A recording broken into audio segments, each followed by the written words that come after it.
மார்க்கெட்டில் நான் புதுசாக உள்ளே வர்றேன் அப்படின்றது ஒரு செக்டார், ஏற்கனவே மார்க்கெட்டில் இருக்கவங்க.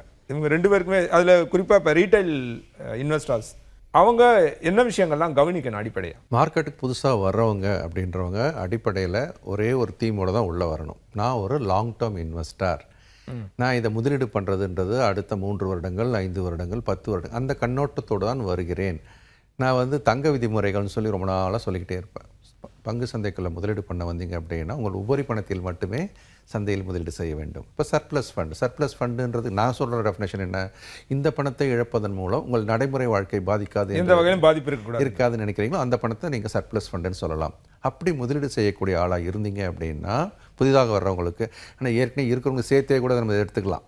ஸோ ஒரு லாங் டேர்ம் இன்வெஸ்டராக உள்ளே இருக்கிறவங்க எல்லாருமே winners in general. 90% of the people. அந்த லாங் டேர்ம் அப்படின்றதுக்கு ஏதாவது டிட்டர்மினேஷன், ஏதாவது டைம் பவுண்டு, இது வரைக்கும் இதுதான் லாங் டேர்ம் அப்படின்னு ஏதாவது இருக்கா? நமக்கு புதுசாக வர்றவங்களுக்கும் ஏற்கனவே இருக்கிறவங்களுக்கும் சொல்லக்கூடிய ஒரு செய்தி, தயவு செய்து லாங் டேர்ம் இன்வெஸ்டராக இருங்க.